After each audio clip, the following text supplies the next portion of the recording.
I'm going to talk to you about the book of Job, and I'm going to attempt to do the impossible, and that is explain to you the book of Job in the next 25 or 30 minutes. Not an easy task. Not only about the book of Job, but a lot about the book of Job. And to give you an idea of what the book of Job is supposed to mean for us. What lessons can we get from the book of Job? Now, obviously, I can't explain 42 chapters in 20 minutes. So I'm not going to do that. I'm going to give you an outline about what Job is all about. We don't know where Job lived. We don't know what the land of Uz is. We don't know where he lived. We know he lived probably somewhere between the Tigris and Euphrates rivers and the Jordan Valley. And that's about all we know. But if you take to heart that he was probably one of the people that came after the flood, because he speaks of the flood, he speaks of animals that would have been on the ark after the flood that are living in the land, then you'd have to guess that maybe he lived within 350 years of the flood. He had knowledge of what was going on. So that would put him in the Tigris-Euphrates Valley, maybe as far north as Haran, which is almost to the Mediterranean Sea. But he could have lived other places also along there. He does say that he lived in the land before any stranger went through there. So the earth was being populated and not traveled upon. There were not travelers. So it had to predate Abraham, who went through there with a huge mob of people. His dad, his brothers, his uncle, and who knows how many animals, but it would have been a huge mass migration for those people.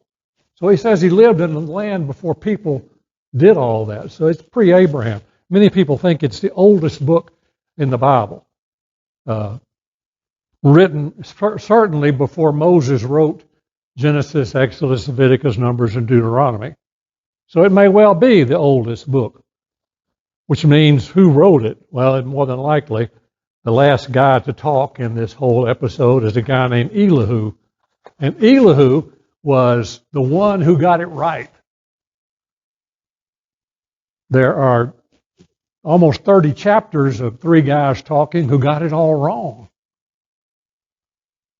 And then all of a sudden, Elihu, who was the youngest of these guys, speaks up, and he got it right. We don't know what Job's age was, what his disease was. We don't know the names of his children, except the last generation. We know the names of his three daughters, and he had 7 sons, and we don't even know what their names were. But he gives the names of his 3 daughters and says they were the prettiest women on earth. That's pretty spectacular.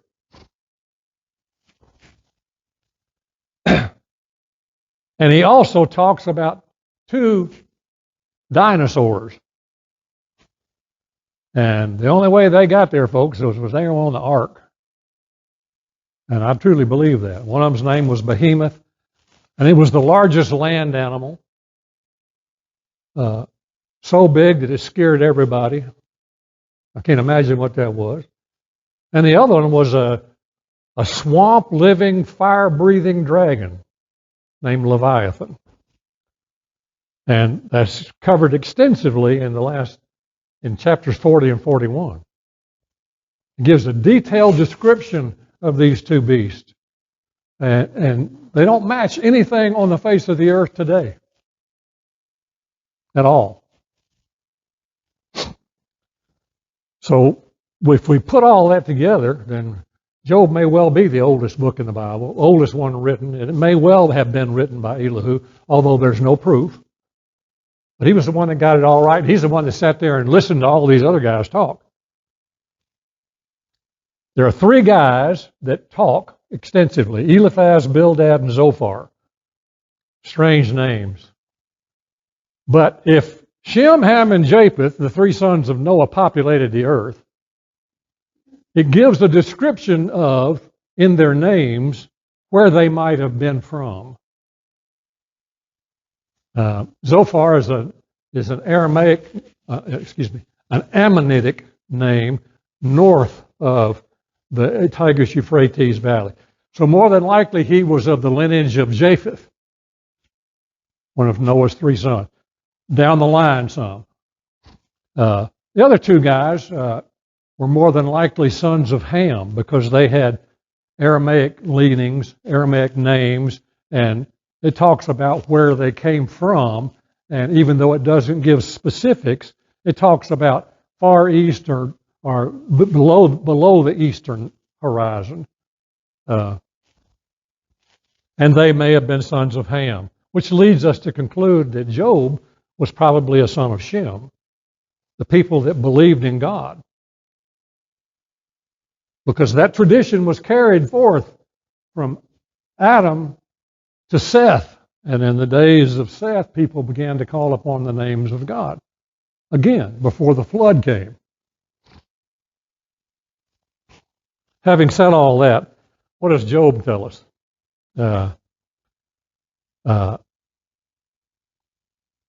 I've been translating Scripture, you know that. I've told you this before. I'm translating in the book of Genesis, and I translated the first 10 chapters of Genesis, and I stuck Job in before chapter 11. So I'm making a chronological Bible of creation, and it gives the account of creation, which was written much later, and then Job is stuck in there, and now I'm carrying on in the creation, and I'm in the life of Jacob, whose real name is Yaakob, Jacob. Sounds like what you get when you get indigestion, I know. But I'm in chapter 32 or 33 or something like that. And it all fits together because they give details that each other misses in the process. There's three guys, Eliphaz, who talks first, and he is gentle with Job, but he's accusing him over and over and over of doing things wrong and doing things bad and being a sinner. And then after Eliphaz talks, Bildad talks. And Bildad is not as nice.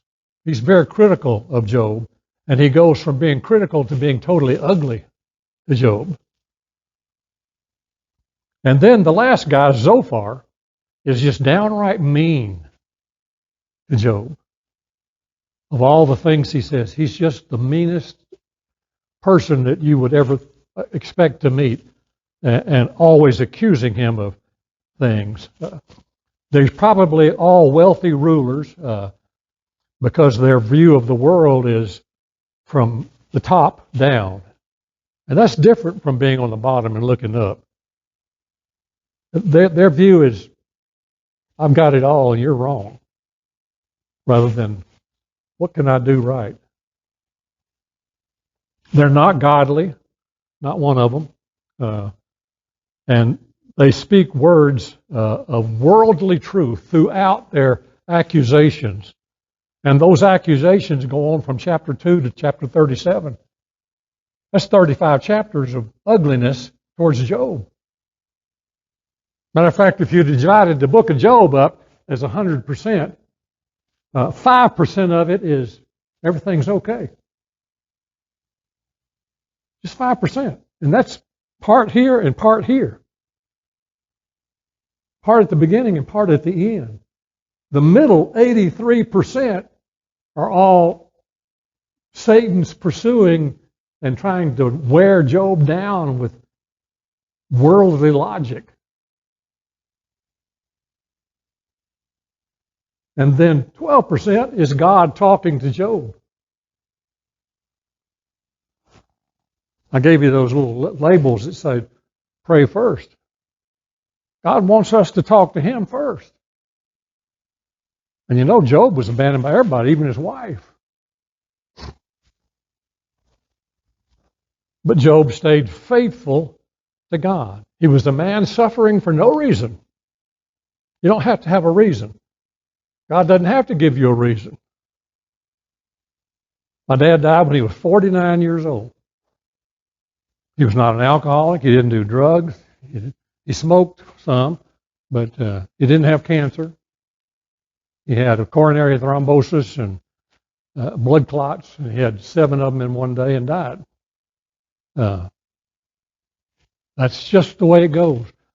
And he died before my 21st birthday. I never got to go have a drink with my dad. That was a big thing in my mind back then. Of course, my aunt, his sister, would always give me a beer when we were at Sardis, Mississippi, at the family home. So I didn't do without, mind you, but my dad just didn't do those things. He was the oldest son of the oldest son of the oldest son, and he led the way. That's what he did. God gave all this stuff to an innocent man who defended the integrity of God. He didn't defend himself. When things go wrong to us, what do? We look for who to blame. But what we should be doing is praising God we're still here. He also understands, and you and I need to understand, that if we're doing right, Satan's going to attack. That's what this book tells us. Job was doing right, and Satan attacked him every way he could. Took away his family, took away all his wealth, gave him sickness and illness, and turned his wife against him. I mean, the guy was sitting on a pile of rubbish, scratching his sores with broken shards of pottery. I just can't imagine that. You just better be glad he didn't live in Wyoming in the winter.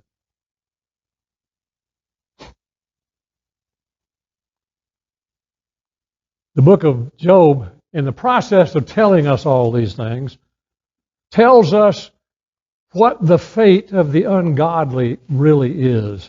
And it starts in chapter 16 and verse 10. And he says, it doesn't make any difference how many children they have. Their fate is the sword.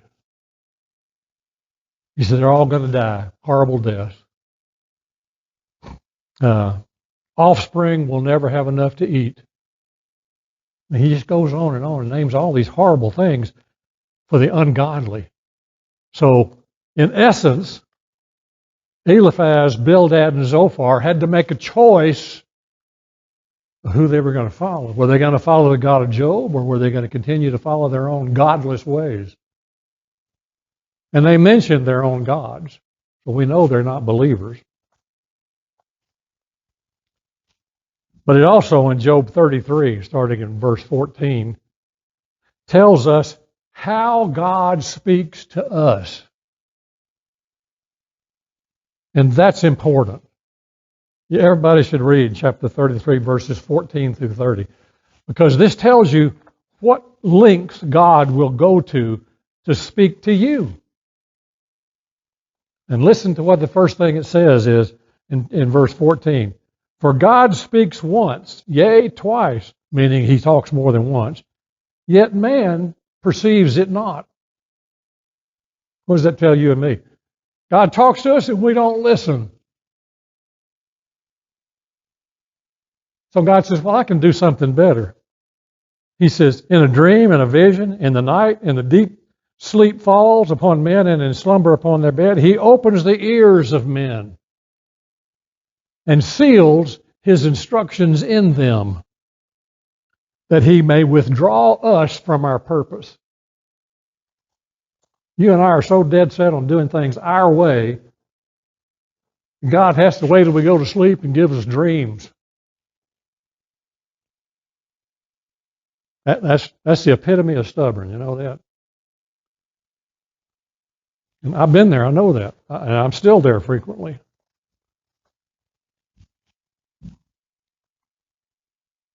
And as a matter of fact, in chapter, I gave you chapter, the fate of the ungodly. Did I give it to you in 27? Is that what I said, or did I say 16? It's in the fate of the ungodly is in chapter 27, starting in verse 13. He talks. I'm sorry, I'm reading from 7 pages here of summary. God tells us in chapter 16, starting in verse 10, the ways that Satan attacks us. He gives 12 different ways Satan attacks us. People scoffing us or mocking us or using abusive language towards us, striking us, slapping us, uniting themselves against us. This just goes on. There's 12 different descriptions of the ways Satan tries to destroy us. 3 and 10, 2 and 11, 4 and 12, 2 and 13, and 2 and 14. Satan is not going to run out of ideas on how to destroy us. That's what he does. As a matter of fact, these 3 guys who come to Job are the epitome of what we call frenemies. They're people we think are friends that are really our enemies. The worst thing in the world to do is find out somebody that meant a lot to you that you don't mean anything to them. And that's what this process was. These 3 guys, Job sat there and listened to them because they meant something to him. And turns out that he meant nothing to them.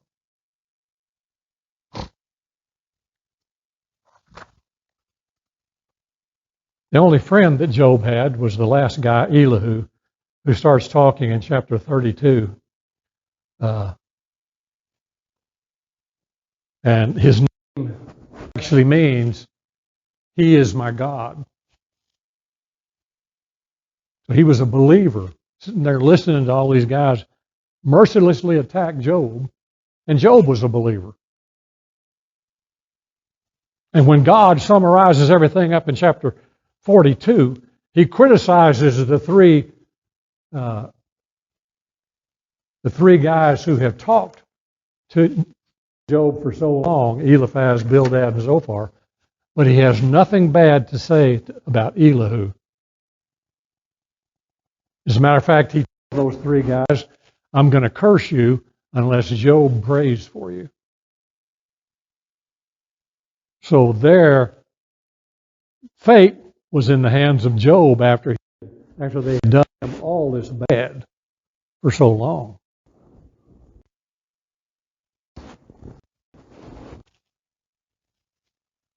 There is a lot of wisdom found in the book of Job, but I can't go over all that. And it's sporadic. It jumps a verse here, a verse there, and just verse, all the way through the book. And even the guys who are bad say something good every once in a while. That's part of the problem we have. Even the bad guys in the world today will say something good that'll make us think, oh, I like that. But the rest of it's just bad. Just bad.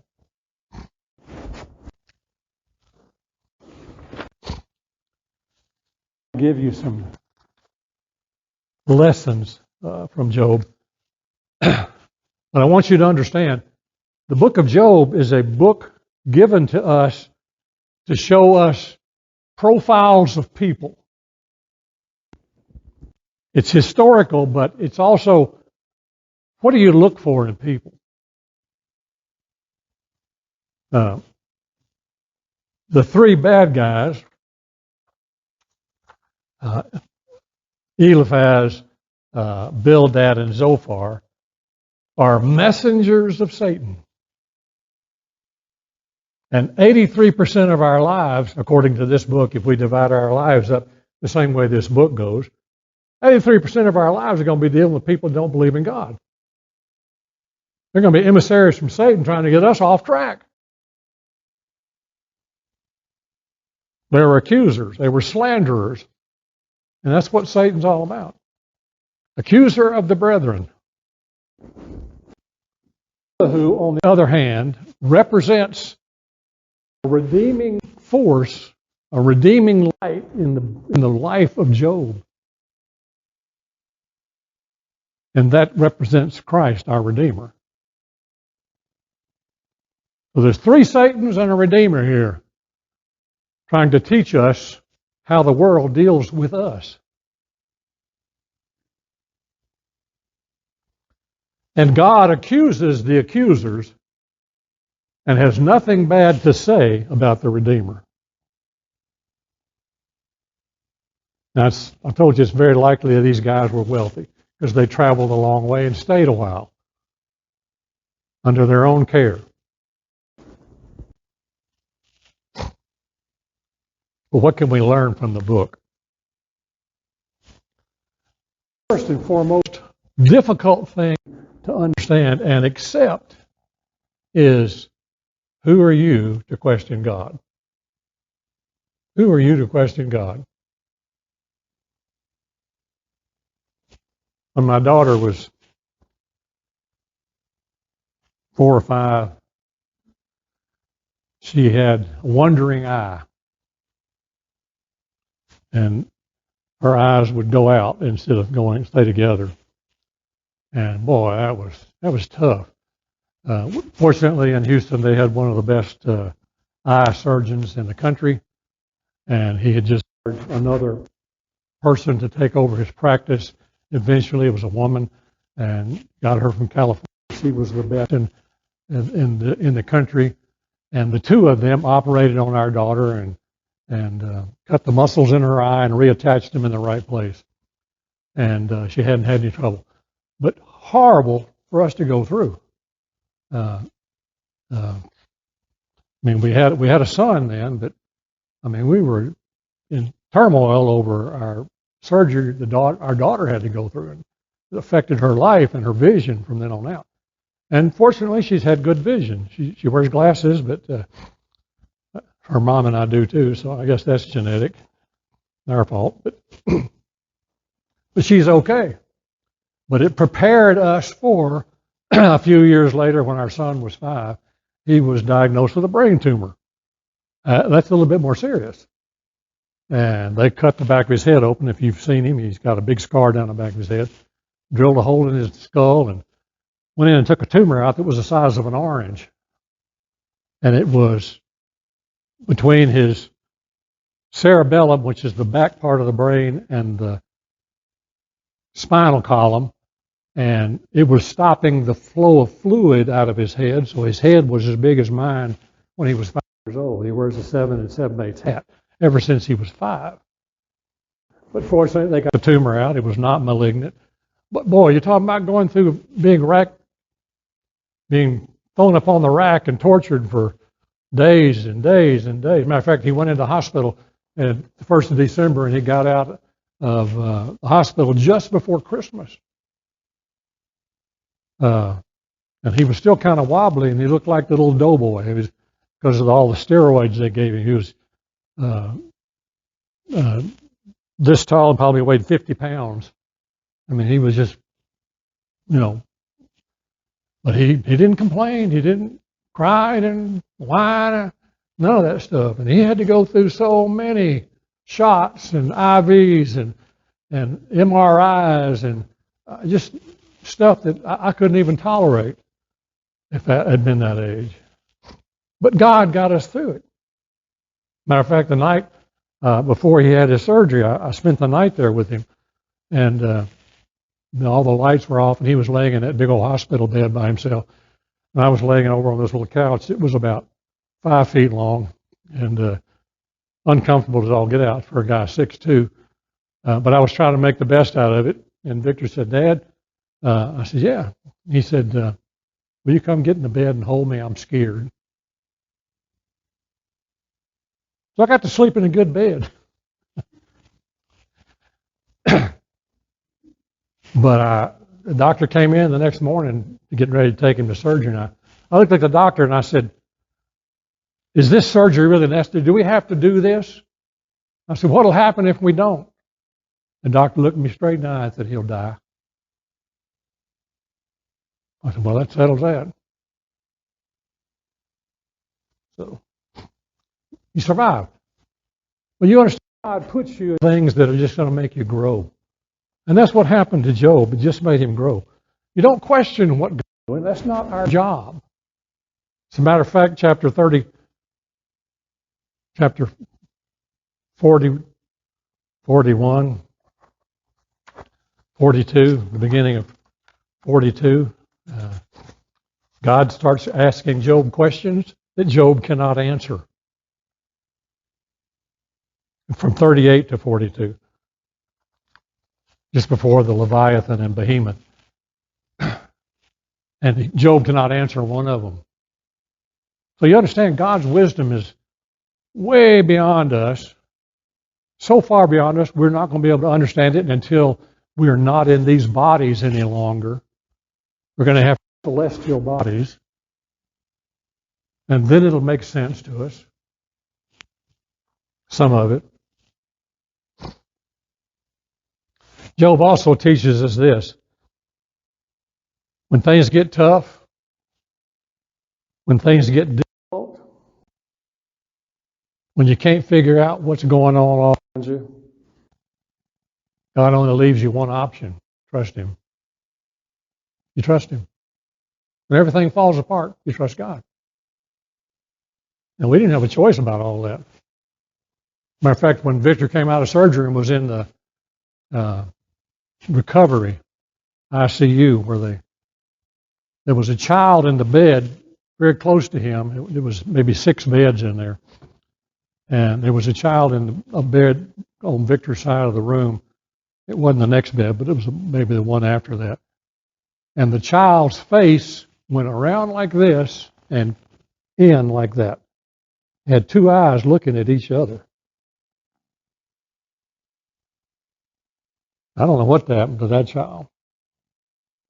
But our pastor at the time came to visit and prayed for Victor, prayed for this other child. Trust God.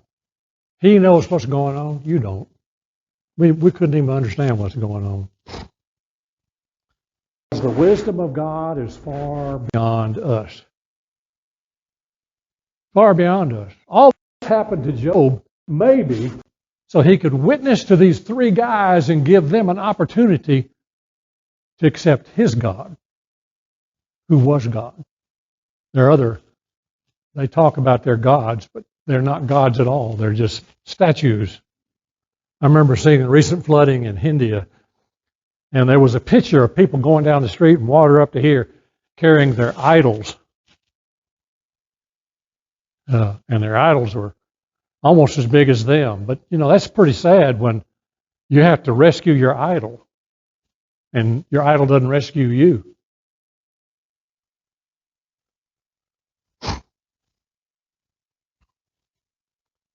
The point of the book is just trust God. He knows what He's doing. And that's tough as can be for us. Tough.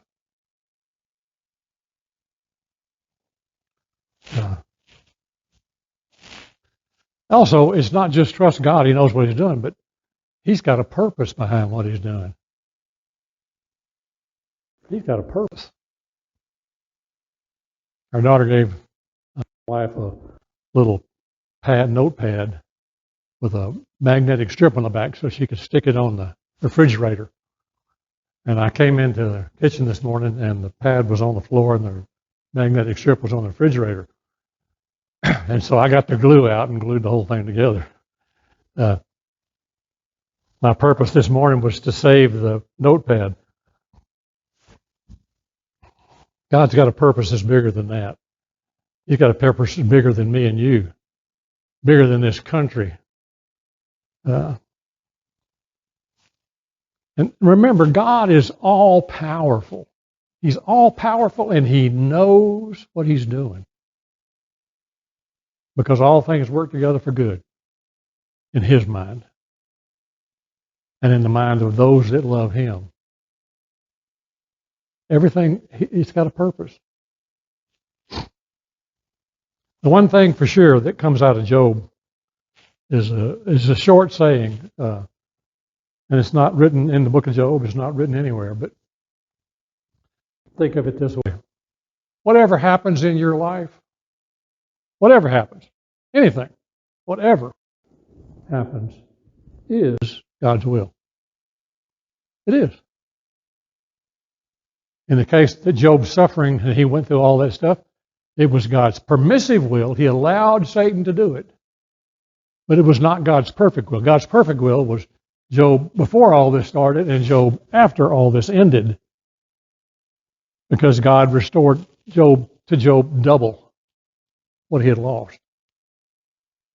That's what the book says in chapter 42. God has a purpose in our lives that's bigger than us, more than we can understand. It is bigger than we can imagine. His will is far, far beyond us. Our job is to be obedient and do whatever he says. I was late this morning trying to do what God said to do. That's just the point. It's not on our timetable. It's on his. Are we going to be servants? Are we going to be mule drivers? And we're the mule. The job is to be obedient to him.